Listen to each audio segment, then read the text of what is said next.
ಕನ್ನಡ ಜಾಣೆಯರ ನಮಸ್ಕಾರ. ನಿಮಗೆ ಗೊತ್ತಿದೆ, ಬೆಂಗಳೂರಲ್ಲಿ ದೊಡ್ಡ ಸಮಸ್ಯೆ ಎಲ್ಲರೂ ಹೇಳೋದು, ತುಂಬ ಜನ ಹೇಳೋದು ಅಥವಾ ಹೊರಗಡೆಯವರು ಬಂದು ಹೇಳೋದು, ಎಲ್ಲರೂ ಹೇಳೋದು ಇಲ್ಲಿಯ ಟ್ರಾಫಿಕ್ ಸಮಸ್ಯೆ ಬಗ್ಗೆ. ಅದರಲ್ಲಿ ರಾಜಕಾರಣಿಗಳಿರ್ಬೋದು, ಸೆಲೆಬ್ರಿಟಿಗಳಿರ್ಬೋದು, ಅಥವಾ ಬೇರೆ ಬೇರೆ ರಾಜ್ಯದಿಂದ ಬಂದಂಥವ್ರು ಇರ್ಬೋದು. ದೊಡ್ಡ ಸಮಸ್ಯೆಯಲ್ಲಿ ಟ್ರಾಫಿಕ್ ಸಮಸ್ಯೆ ಅಂತ. ಅದಕ್ಕೆ ಸಮಸ್ಯೆ ಇದೆ ನಿಜ. ಸೊಲ್ಯೂಷನ್ ಏನು? ಸೊಲ್ಯೂಷನ್ ಕೊಡ್ರಪ್ಪ ಅಂದರೆ ಕೆಲವರು ಬಸ್ ಜಾಸ್ತಿ ಹಾಕ್ಬಿಡಿ ಅಂತ ಹೇಳೋದು, ಇಲ್ಲ ಫ್ಲೈಓವರ್ ಜಾಸ್ತಿ ಮಾಡಿಬಿಡಿ ಅಂತ ಹೇಳೋದು, ಅಥವಾ ಅಂಡರ್ಪಾಸ್ಗಳು ಮಾಡಿ ಅಂತ ಹೇಳೋದು, ಮೆಟ್ರೋ ಜಾಸ್ತಿ ಹಾಕಿ ಹೇಳಿ ಅಂತ ಹೇಳೋದು. ನಿಜವಾಗ್ಲೂ ಇದೆಲ್ಲ ಸಮಸ್ಯೆಗೆ ಪರಿಹಾರನ? ಏಕೆಂದರೆ ಬೀದಿಲಿ ಹೋಗೋರೆಲ್ಲ ಸೊಲ್ಯೂಷನ್ ಕೊಡೋಕೆ ಹೋದ್ರೆ ಏನಾಗುತ್ತೆ? ಅದ್ರ ಬಗ್ಗೆ ನಿಜವಾಗ್ಲೂ ತಿಳ್ಕೊಂಡ್ರು ಇದ್ದಾರೆ. ಆಳವಾಗಿ ವರ್ಷಾಂಗಗಳೇ ಸ್ಟಡಿ ಮಾಡಿರೋರು, ಕರಾರುವಕ್ಕಾದ ವೈಜ್ಞಾನಿಕವಾದ ಸಲಹೆಯನ್ನು ಕೊಡೋರು ಇದ್ದಾರೆ.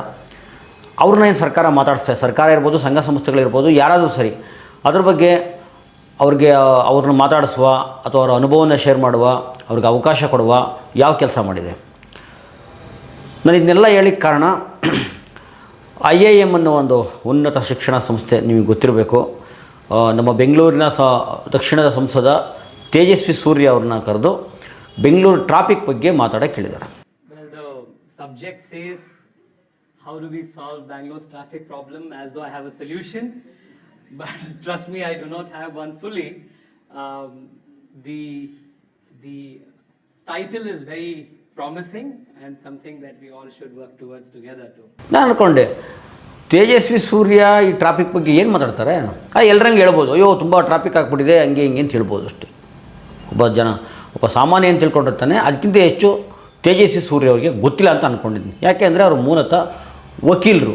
ತೇಜಸ್ವಿ ಸೂರ್ಯ ಅವರು ವಕೀಲಿಕೆ ಬಗ್ಗೆ ಏನು ಕೇಳಲಿಲ್ಲ ಅವರು, ಅಥವಾ ವಕೀಲಿಕೆ ತನ್ನ ವಕೀಲ ವೃತ್ತಿ ಬಗ್ಗೆ ಆಗಲಿ, ಮತ್ತೊಂದಾಗಲಿ, ಅಥವಾ ರಾಜಕಾರಣದ ಅನುಭವವನ್ನು ಇನ್ನೊಬ್ಬರ ಹತ್ರ ಶೇರ್ ಮಾಡೋವಷ್ಟು ಅಷ್ಟು ದೊಡ್ಡ ಬದುಕಿನ ಅನುಭವಗಳು ಇನ್ನೂ ತೇಜಸ್ವಿ ಸೂರ್ಯಕ್ಕೆ ಆಗಿಲ್ಲ. ರಾಜಕಾರಣದಲ್ಲಿರ್ಬೋದು ಅಥವಾ ವಕೀಲಿಗೆ ವೃತ್ತಿಲಿರ್ಬೋದು.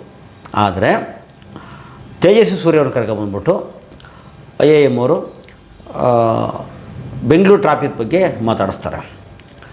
ಇನ್ನೂ ಬೇಕಾದರೆ ತೇಜಸ್ವಿ ಸೂರ್ಯ ಅವ್ರನ್ನ ನೀವು ಭಾಳ ಚಿಕ್ಕ ವಯಸ್ಸಲ್ಲಿ ರಾಜಕಾರಣಕ್ಕೆ ಬಂದ್ರಿ, ಹೆಂಗೆ ಬಂದ್ರಿ, ಎಷ್ಟು ಕಷ್ಟಪಟ್ರಿ, ಎಂತೆಂಥ ಹೋರಾಟಗಳು ಮಾಡಿ ಬಂದ್ರಿ, ಕಾರ್ಮಿಕರ ಪರವಾಗೋ ಅಥವಾ ರೈತರ ಪರವಾಗೋ, ಜನಸಾಮಾನ್ಯನ ಪರವಾಗೋ ಅಲ್ವಾ, ಅಥವಾ ಅಲ್ಲಿ ಬಸವನಗುಡಿಲಿ ವಸಿಷ್ಠ ಮತ್ತು ಗುರುರಾಘವೇಂದ್ರ ಬ್ಯಾಂಕ್ಗಳಲ್ಲಿ ದೊಡ್ಡ ಹಗರಣ ಆಯ್ತಲ್ಲ, ಏನು ಆ ಬ್ಯಾಂಕಿನ ಒಂದು ರೀತಿ ಮೋಸಗೊಂಡ್ರಲ್ಲ, ಆ ಜನಗಳ ಪರವಾಗೋ, ಈ ಥರ ಯಾವ ಹೋರಾಟದಿಂದ ಬಂದರೆ ನಿಮ್ಮ ಹೋರಾಟಗಳನ್ನು ಇವತ್ತಿನ ಯುವಜನಾಂಗಕ್ಕೆ ಅನುಕೂಲ ಆಗಲಿ ನೀವು ಶೇರ್ ಮಾಡಿ ಅಂತಲೋ, ಅಥವಾ ಯುವಕರು ಸಂಸತ್ಗೆ ಹೋದ್ರೆ ಹೆಂಗೆ ನಡ್ಕೋಬೇಕು ಅಂತಲೋ, ಇಂಥ ಒಂದಷ್ಟು ಕೇಳಿದ್ರೆ ನಮಗೇನು ಇದಿರಲಿಲ್ಲ. ಇರಲಿ, ಎಷ್ಟು ಹೋರಾಟ ಮಾಡಿ ಬಂದರು, ಹೆಂಗೆ ಬಂದರು ನಿಮಗೆ ಗೊತ್ತಿದೆ. ಆದರೆ ನಾನು ಕೇಳೋದು, ಈ IIM ಅಂತ ಸಂಸ್ಥೆ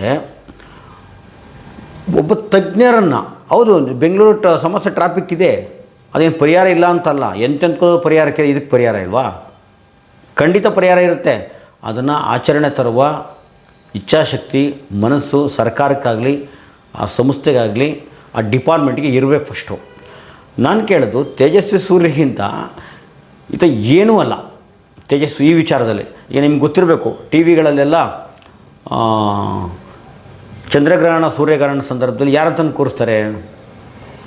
ನಿಮ್ಮ ಸೈಂಟಿಸ್ಟ್ಗಳು ಬೇಡ, ಅಟ್ಲೀಸ್ಟ್ ಮಿಡ್ಲ್ ಸ್ಕೂಲಲ್ಲಿ ಪಾಠ ಮಾಡುವ ಸೈನ್ಸ್ ಮೇಸ್ಟ್ರಿಗೆ ಕರ್ಕೊಬಂದು ಕೂರಿಸ್ಕೊಬಂದರು, ಅಥವಾ ಒಂದು 10ನೇ ಕ್ಲಾಸ್ ಹುಡುಗನ ಕರ್ಕೊಬಂದು ಕೂರಿಸಿದ್ರು ತುಂಬ ಚೆನ್ನಾಗಿ ಹೇಳುತ್ತೆ ಅಲ್ವಾ? ಆದರೆ ಇವರು ಥರದ ಬಟ್ಟೆ ಹಾಕುವ, ಥರದ ನಾಮಗಳು ಹಾಕುವ, ಥರದ ವೇಷಗಳನ್ನು ಜುಟ್ಟುಬಿಡುವ,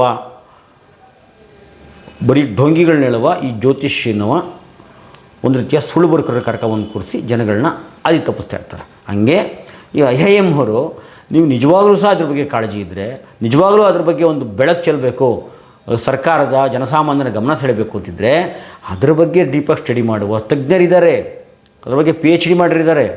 ನಿಮಗೆ ನನಗೆ ವೈಯಕ್ತಿಕವಾಗಿ ತುಂಬ ಜನ ಗೊತ್ತು, ನನಗೆ ವೈಯಕ್ತಿಕವಾಗಿ ಗೊತ್ತು. ಅದ್ರ ಬಗ್ಗೆ ಕಾಳಜಿ, ನಿಮ್ಗೆ ಯಾವ ₹1 ದುಡ್ಡು ಬೇಡ್ರಪ್ಪ ಸರ್ಕಾರದಿಂದ, ನಿಮಗೆ ನೀವು ಸರ್ವಿಸ್ ಚಾರ್ಜ್ ಕೊಡಬೇಡಿ, ನಮ್ಗೆ ದುಡ್ಡು ಕೊಡಬೇಡಿ, ನಾವೇನೋ ಒಂದು ಇಚ್ಛಾಶಕ್ತಿಯಿಂದ ಮಾಡಬೇಕು ಅಂತಿದ್ದೀವಿ, ನೀವೇನೂ ಬೇಕಾಗಿ ಯಾವ ನಿರೀಕ್ಷೆನೂ ಮಾಡಲ್ಲ, ನಮ್ಮ ಹತ್ರ ಸೊಲ್ಯೂಷನ್ ಇದೆ ಅಂತ ಹೇಳ್ಬಿಟ್ಟು ಭಾಳ ಜನ ಇದ್ದಾರೆ. ವೈಯಕ್ತಿಕವೂ ನನಗೆ ಒಂದಿಬ್ಬರು ಪರಿಚಯ ಇದ್ದಾರೆ. ಅಂಥವ್ರನ್ನ ಕರ್ಕೊಬಂದು ನೀವು ಏನಾದರೂ ಸಹ ಅಲ್ಲಿ ನೀವು ಬೆಳಕು ಚೆಲ್ಲ ಕೆಲಸ ಮಾಡಿದರೆ ನಾವು ಒಪ್ಪೋದಾಯಿತು. ಅದು ಬಿಟ್ಟು ನೀವು ತೇಜಸ್ವಿ ಸೂರ್ಯ ಅವ್ರನ್ನ ಟ್ರಾಫಿಕ್ ಬಗ್ಗೆ ಮಾತಾಡಿದ್ರೆ, ಏಕೆಂದರೆ ಹಿಂದೆ ಒಂದೇ ಎಫೆಕ್ಟಲ್ಲಿ ಅಲ್ಲಿ ಬರೀ ಕುಲಬಾಂಧವರು ಜಾಸ್ತಿ ಇರೋದು ನಿಮಗೆ ಗೊತ್ತಿರಬೇಕು. ಇಂಥ ಕಡೆಯೆಲ್ಲ ಜಾಸ್ತಿ ಸೇರ್ಕೊಂಡಿರೋದು, ಯಾರು ಸೇರ್ಕೊಂಡಿದ್ದಾರೆ, ಯಾರು ತೂರ್ಕೊಂಡಿದ್ದಾರೆ, ಸೇರ್ಕೊಂಡಿರೋದಕ್ಕೆ ತೂರ್ಕೊಂಡಿದ್ದಾರೆ, ಕುಲಬಾಂಧವರಿದ್ದಾರೆ. ಹಂಗಾಗಿ ಪಾಪ ಕಳ್ಳು ಬಳ್ಳಿ ಸಂಬಂಧ ಬಿಡೋಕ್ಕಾಗಲ್ಲ, ಇವ್ರನ್ನೆಲ್ಲ ಕರ್ಕೊಂಬಂದಿದ್ದಾರೆ. ಮತ್ತು ನಮ್ಮ ಕೆಲವೊಂದು ಉದ್ಯಮಗಳು, ತುಂಬ ಇನ್ವೆಸ್ಟರ್ಗಳು, ಈಗ ಬಯೋಕಾನ್ ಇವರಿದಾರಲ್ಲ, ಕಿರಣ್ ಮಜುಂದಾರ್ ಅವರು ಪದೇ ಪದೇ ಹೇಳ್ತಾ ಇರ್ತಾರೆ, ಬೆಂಗಳೂರು ಟ್ರಾಫಿಕ್ಕು ಏನು ರೀ ಇದೆಲ್ಲ. ಮತ್ತು ಹಿಂದೆ ಒಂದು ಸಲ ರೈತರು ಪ್ರತಿಭಟನೆಗಳೆಲ್ಲ ಮಾತಾಡಿದರು. ರೈತರು ಏನು ರೀ ಯಾವ ನೋಡಿ ಬರೀ ಪ್ರತಿಭಟನೆ ಮಾಡ್ತಾ ಇರ್ತಾರೆ, ಸಮಸ್ಯೆ ಆಗಲ್ಲ ಅಂದ್ಕೊಂಡು. ಆದರೆ ಈ ಬೆಂಗಳೂರಿನ ಟ್ರಾಫಿಕ್ ಬಗ್ಗೆ, ಮತ್ತೊಂದು ಬಗ್ಗೆ, ಜನರ ಬಗ್ಗೆ ಇವ್ರಿಗೆ ಕಾಳಜಿ ಬರೋದು ಸರ್ಕಾರ ಬದಲಾದಂಗೆ. ಯಾವ ಸರ್ಕಾರ ಇದ್ದಾಗ ಹೆಂಗೆ ಬೇಕು ಮಾತಾಡ್ತಾರೆ ಅವರು. BJP ಗೌರ್ಮೆಂಟಿಂದ ಉಸಿರೇ ಬಿಡ್ತಿರಲಿಲ್ಲ. ಇವಾಗ ಇವರು ದಿನ ದಿನ ಬರಿತಾ ಇರ್ತಾರೆ. ಮತ್ತು ಅಲ್ಲಿ ಮೋದಿಯವ್ರ ಹತ್ರಕ್ಕೆ ಹೋದರೂ ಉಸಿರು ಬಿಡಲ್ಲ. ಆದರೆ ಅಂದರೆ ಇವ್ರದ್ದೆಲ್ಲ ಒಂದು ಹುನ್ನಾರಗಳೇನಪ್ಪ ಅಂದರೆ, ಬೆಂಗಳೂರು ಇರ್ತಕ್ಕಂಥ ಒಂದಷ್ಟು ಕಂಪ್ನಿಗಳನ್ನು ಮತ್ತೊಂದನ್ನೆಲ್ಲ ನಾರ್ತ್ ಇಂಡಿಯಾ, ಉತ್ತರ ಭಾರತಕ್ಕೆ ಎಳ್ಕೊಂಡು ಹೋಗಬೇಕು, ಬೆಂಗಳೂರು ಬಗ್ಗೆ ಕೆಟ್ಟದಾಗಿ ಚಿತ್ರಿಸಬೇಕು. ನಿಮಗೆ ಗೊತ್ತಿದೆ, ಪುಣೆ ಬೆಂಗಳೂರಿಗಿಂತ ಚಿಕ್ಕ ಸಿಟಿ, ಇದಕ್ಕಿಂತಲೂ ವರ್ಸ್ಟ್ ಅಲ್ಲಿ ಟ್ರಾಫಿಕ್ ಇದೆ, ತುಂಬ ಕೆಟ್ಟ ಮಟ್ಟದಲ್ಲಿದೆ. ಮತ್ತು ಡೆಲ್ಲಿ ಬಗ್ಗೆ ನೀವು ಯಾಕೆ ಮಾತಾಡಲ್ಲ, ಅಲ್ಲಿ ನಿಮ್ಮ ಚಳಿಗಾಲದಲ್ಲಿ ಗೊತ್ತಲ್ಲ ನಿಮಗೆ, 9 ಗಂಟೆ 10 ಗಂಟೆ ಆದರೆ ಬೆಳಗ್ಗೆ ಇರೋದಿರಲ್ವಂತೆ. ಆಫೀಸ್ ಡ್ಯೂಟಿ ಟೈಮಿಂಗ್ಸೇ ಚೇಂಜ್ ಮಾಡಿಬಿಡ್ತಾರೆ. ಮತ್ತು ಬಿಸಿಲುಗಾಲಂತೂ ಇರೋಕ್ಕಾಗಲ್ಲ, ಎಷ್ಟೋ ಜನ ನರಳಿ ಸತ್ತೋಗ್ಬಿಡ್ತಾರೆ. ಆಕ್ಸಿಜನ್ ಬೆನ್ನಿ ಕಟ್ಕೊಂಡು ಓಡಾಡೋಂಥ ಪರಿಸ್ಥಿತಿ ಇದೆ. ಆದರೆ ಬೆಂಗಳೂರು ಅಂತಾರಾಷ್ಟ್ರೀಯ ಮಟ್ಟದಲ್ಲಿ ತುಂಬ ಜೋರಾಗಿ ಬೆಳೀತಾ ಇದೆ, ಗುರುತಿಸ್ಕೋತಾ ಇದೆ. ನಾವು ಆಯಿತು, ಈಗ ಒಂದು 20-25 ವರ್ಷ ಹಿಂದಿನ ವಾತಾವರಣ ಇಲ್ಲದೆ ಹೋದರೂ ಸಹ ತನ್ನ ಒಂದು ಅಷ್ಟೊಂದು ಸಂಪೂರ್ಣವಾಗಿ ತನ್ನ ಮೂಲವನ್ನು ಕಳ್ಕೊಂಡಿಲ್ಲ. ಅಂದರೆ ಇಲ್ಲಿ ಹವಾಗುಣ ಏನಿದೆಯಲ್ಲ, ಇದು ಕಳ್ಕೊಂಡಿಲ್ಲ. ಒಂದು ಸ್ವಲ್ಪ ಮಟ್ಟಿಗಾರು ಇಟ್ಕೊಂಡಿದೆ. ಗಾರ್ಡನ್ ಸಿಟಿ ಅನ್ನೋದನ್ನ ಒಂದು ಸ್ವಲ್ಪ ಹಾಳಾಗ್ತಾ ಇಲ್ಲ ಅಂತಲ್ಲ, ಇಟ್ಕೊಂಡಿದೆ. ಇದೆಲ್ಲ ಇವರಿಗೆ ಕಣ್ಣು ಕುಗ್ತಾ ಇದೆ. ಇದನ್ನು ಏನಾದರೂ ಮಾಡಿ ಈ ಕಂಪ್ನಿಗಳನ್ನೆಲ್ಲ ಇವರು ನಾರ್ತ್ ಇಂಡಿಯನ್ ತೊಗೊಂಡೋಗ್ಬೇಕು ಅನ್ನೋ ಒಂದು ಉದ್ದೇಶ. ನಾನು ಕೇಳೋದು ಈಗ ಕಿರಣ್ ಮಜುಂದಾರ್ ಶಾ ಅವ್ರಿಗೆ, ನೀವು ಹೇಳ್ತಿದ್ರಲ್ಲ ಮೇಡಮ್, ರೈತರು ಬಂದು ಚಳವಳಿ ಮಾಡಿದ ತಕ್ಷಣ ತೊಂದರೆ ಆಗುತ್ತೆ, ಏನು ಇಷ್ಟೊಂದು ಚಳವಳಿ ಅಂತ. ತಿಂಗಳಾನ್ಗಟ್ಟಲೆ ಇಡೀ ಮೀಡಿಯಾಗಳು ಒಂದು ದೇವಸ್ಥಾನದ ಉದ್ಘಾಟನೆನ, ಮತ್ತು ಇನ್ನೂ ಮುಂದೆ ಬರೀ ಅದ್ರ ಬಗ್ಗೆ ಬಿದ್ದಿದ್ರಲ್ಲ, ಜನಗಳ ಕಷ್ಟ ಸುಖದ ಬಗ್ಗೆ ಬಿಟ್ಟು ಬರೀ ದೇವಸ್ಥಾನದ ಉದ್ಘಾಟನೆ. ಮೋದಿ ಹೆಂಗೆ ನಿಂತ್ಕೊಂಡ್ರು, ಮೋದಿ ಹೆಂಗೆ ಕೂತ್ಕೊಂಡ್ರು, ಇವರು ಥರದ ನಾಮಗಳು ಹಾಕ್ಕೊಂಡು, ವಿಚಿತ್ರ ವೇಷಗಳು ಹಾಕ್ಕೊಂಡು ಬರೀ ಅದೇ ಒಂದು ಜ್ವರ ಹಬ್ಬಿಸ್ಬಿಟ್ಟಿದ್ರಲ್ಲ, ಇವತ್ತು ಸಹ ಮಾಡ್ತಾವ್ರಲ್ಲ. ಇದ್ರ ಬಗ್ಗೆ ಯಾವ ಥರ ಮಾತಾಡಿದ್ರಾ? ಆಯ್ತಪ್ಪ, ಒಂದು ದೇವಸ್ಥಾನ ಉದ್ಘಾಟನೆ ಆಯಿತು, ಆಗಲಿ, ಸಂತೋಷ, ತೊಂದರೆ ಇಲ್ಲ.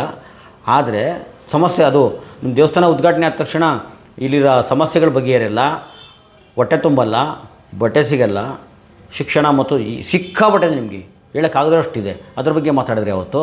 ಮತ್ತು ಮೋದಿಯವರು ಸುಳ್ಳುಗಳನ್ನು ಯಾವತ್ತಾದರೂ, ಯಾಕೆ ಮೋದಿಯವರು ಇಷ್ಟೊಂದು ಸುಳ್ಳು ಹೇಳ್ತೀರಾ ಆರ್ಥಿಕ ಕ್ಷೇತ್ರಗಳಲ್ಲಿ? ಬೇರೆಯವ್ರನ್ನ ನಾನು ಕೇಳ್ತಾ ಇಲ್ಲ ನಿಮಗೆ. ಆರ್ಥಿಕ ಕ್ಷೇತ್ರಗಳಲ್ಲಿ ಅದ್ರ ಬಗ್ಗೆ ಯಾವತ್ತಾದರೂ ಕೇಳಿದ್ರಾ? ಅದೇನೂ ಮಾತಾಡಲ್ಲ ನೀವು.